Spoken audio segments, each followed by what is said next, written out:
when a privileged high school bully calls his cop daddy to arrest a new black girl for defiance. He sets in motion a chain of events that will shatter his family's world, because the girl he just had handcuffed is the daughter of the most powerful judge in the state.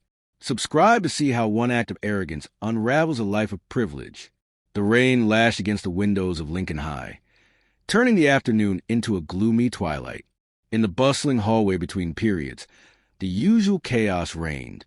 At the center of it, like a king holding court, was Kyle Donovan. His Letterman jacket, a symbol of his family's curated legacy, was as much a uniform as his father's police blues. Kyle was holding a basketball, spinning it on his finger, holding court. His audience, a group of eager juniors and hangers-on, laughed at a crude joke about the chemistry teacher. The ecosystem of the school hallways was one Kyle understood completely. He was at the top. Everyone else fell into categories of useful, invisible, or target. Maya Thorne moved through that same hallway with a different kind of purpose. She was new, having arrived just 3 weeks prior, a quiet storm in a school of predictable weather. She carried a worn copy of The Bluest Eye and a calculus textbook, her headphones a visible but polite barrier.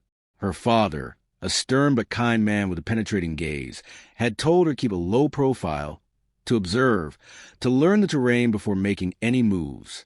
"Not everyone needs to know your business, Maya," he'd said. She was used to being the new girl. Her father's career had meant moving more than once. She had developed a radar for trouble.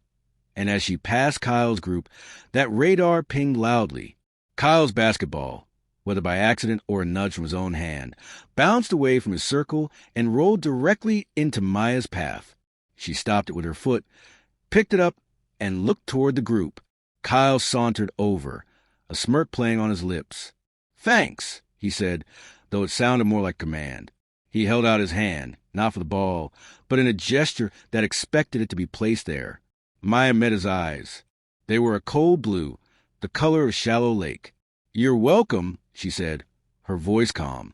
Instead of handing it to him, she passed it in a gentle arc toward one of his friends, who fumbled the catch. It was a subtle thing, but in the hierarchy of high school, it was a direct refusal to play his game. A ripple went through his group. Kyle's smirk didn't fade. It hardened. "New girl, right? Maya, you should know how things work around here. When someone like me needs something, someone like you doesn't play games." "I wasn't playing a game," Maya said, adjusting her backpack strap. "I was returning your property." "It's been returned." She made a move around him. Kyle shifted, blocking her path. "I think you need to apologize for the attitude." "I don't," Maya said simply, her patience thinning. She could feel eyes on them, the hallway's energy shifting from general noise to focused spectacle. "Please move." "Or what?" Kyle chuckled, leaning in. "You gonna call your daddy? What does he do, huh? Does he mow lawns around here?" The racial jab, lazy and predictable, landed in the silence. Maya's expression didn't change, but something in her posture shifted, from defensive to immovable. "My father is a public servant. Now, for the last time, move, or I will report you for harassment." Kyle laughed, a loud, performative sound. "Harassment? That's a big word. You hear that, guys? I'm harassing her by asking for my ball back." He turned back to her, his face now just inches from hers. "You know what? I've changed my mind. I don't want an apology.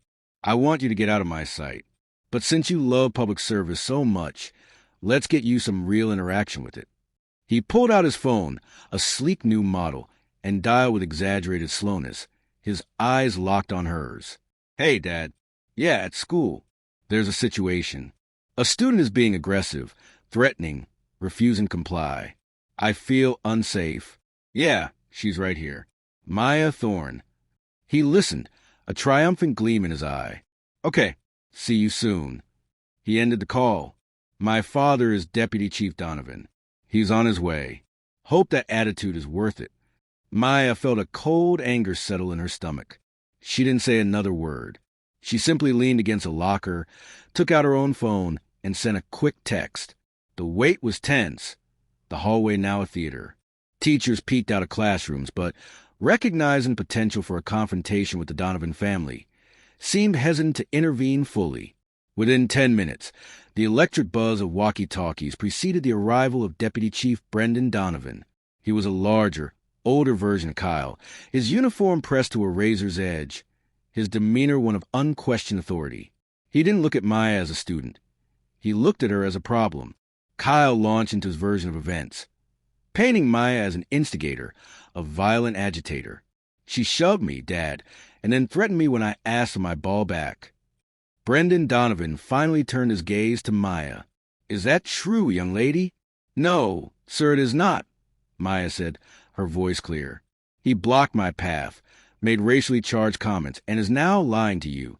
Watch your tone, Brendan said sharply.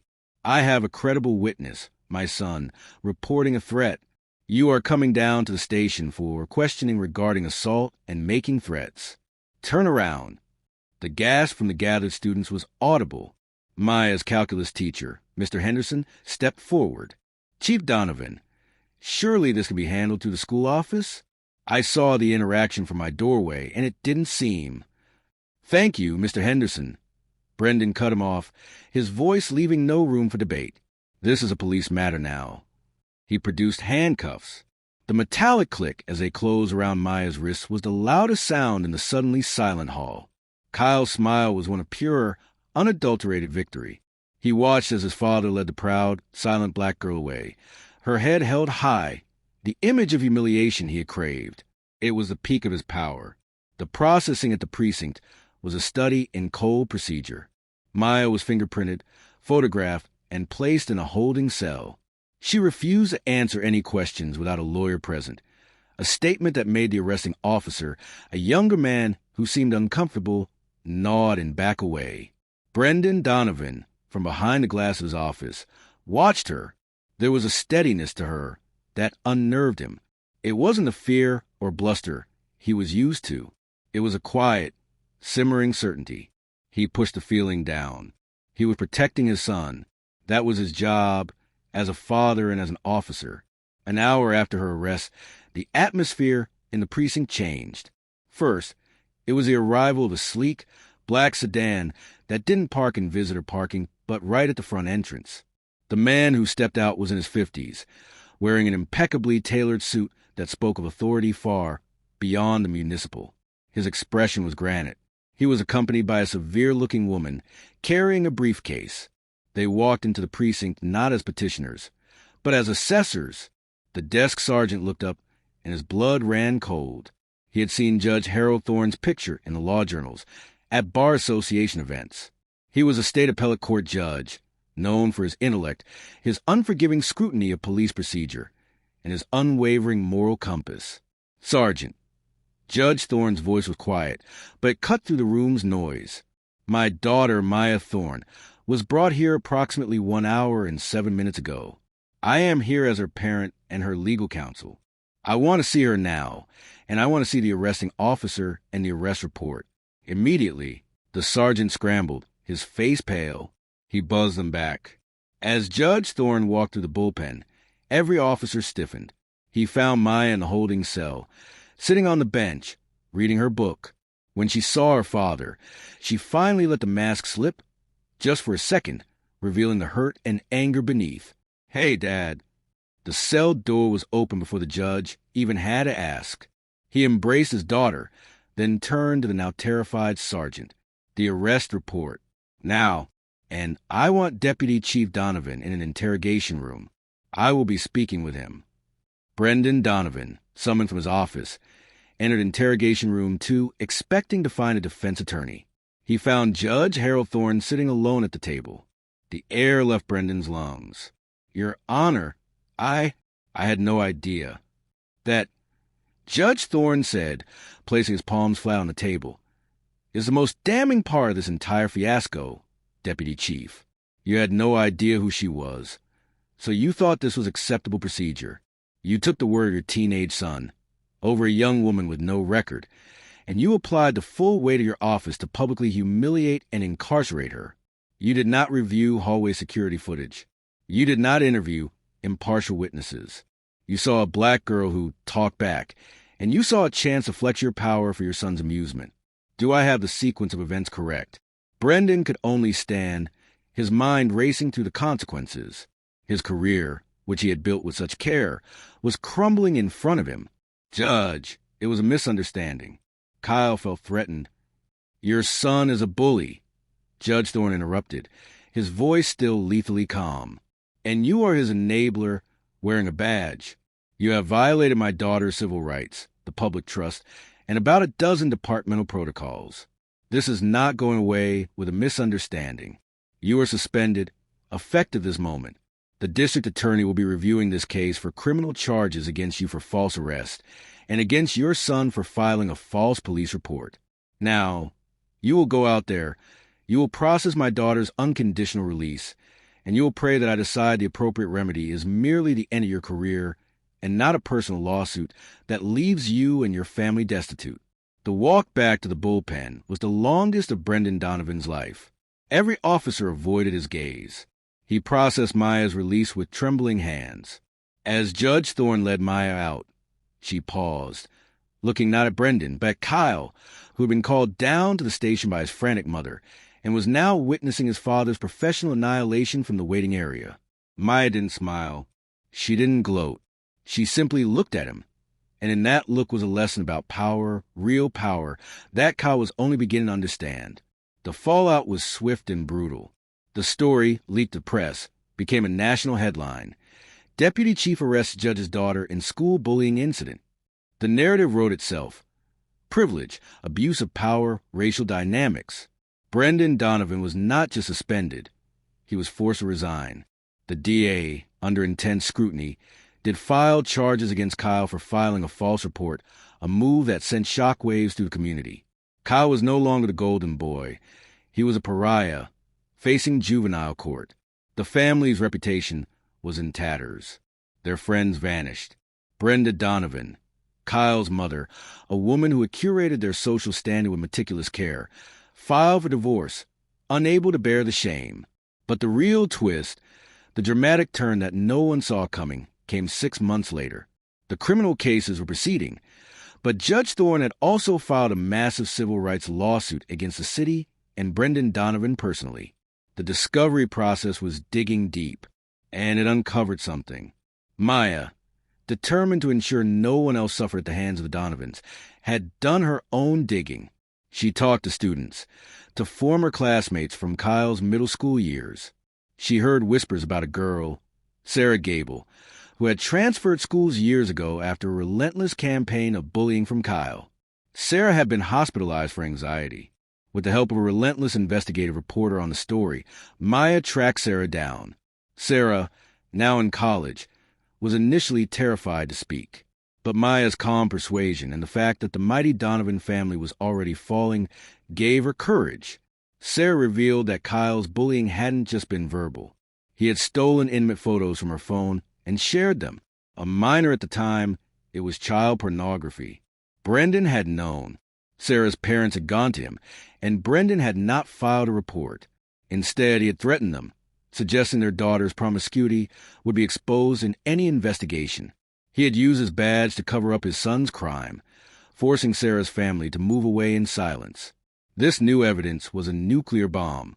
It turned Brendan's malfeasance from abuse of power to a felony cover-up. When presented in civil deposition, Brendan broke completely. He confessed, sobbing to the cover-up. The DA now had him for obstruction of justice and accessory to the distribution of child sexual abuse material. At Brendan's sentencing hearing, Judge Thorne, having recused himself from all official proceedings, sat in the gallery with Maya. A different judge presided. Sarah Gable gave a victim impact statement that left the courtroom in tears. When it was Brendan's turn to speak, he was a broken man. He turned not to the judge, but to where Maya and her father sat. "I am sorry," he said, his voice raw. "I am so sorry. I failed as an officer. I failed as a father. I created a monster, and I used my power to protect him. I deserve every punishment I get." He then looked directly at Maya. "And to you, Miss Thorne, you were right. About everything. Your father must be very proud to have a daughter of such principle. I am ashamed." Kyle, facing his own sentencing for false report in the new, much more serious charges, was a shell of his former self. The cocky grin was gone, replaced by a sullen, terrified stare. The system he thought was his playground was now a machine grinding him down. He was tried as a juvenile, but the charges ensured he would be in a detention facility until he was at least 21, with a permanent sex offender registration looming over his future. In the end, the bully who called his cop father to arrest a new black girl had succeeded only in arresting his own future and that of his father. The power they thought was unassailable was revealed to be a hollow facade, brittle enough to be shattered by the quiet dignity of a girl who knew her own worth and the unwavering principle of a father who served true justice. Maya Thorne graduated at the top of her class the following year. She gave the valedictorian speech. She did not mention the Donovans by name. She spoke about the nature of true strength, the courage of silence in the face of provocation, and the importance of a justice system that must be blind to privilege. The entire audience, including the school administrators who had once been too afraid to intervene, rose in a standing ovation. As she left the stage, she glanced at the empty space in the senior photos where Kyle Donovan's portrait would have been. It was a void, a quiet testament to the fact that some storms, once unleashed, wash away the very ground you stand on. Where are you watching this story from? Let us know which part of the country you're joining us from in the comments below.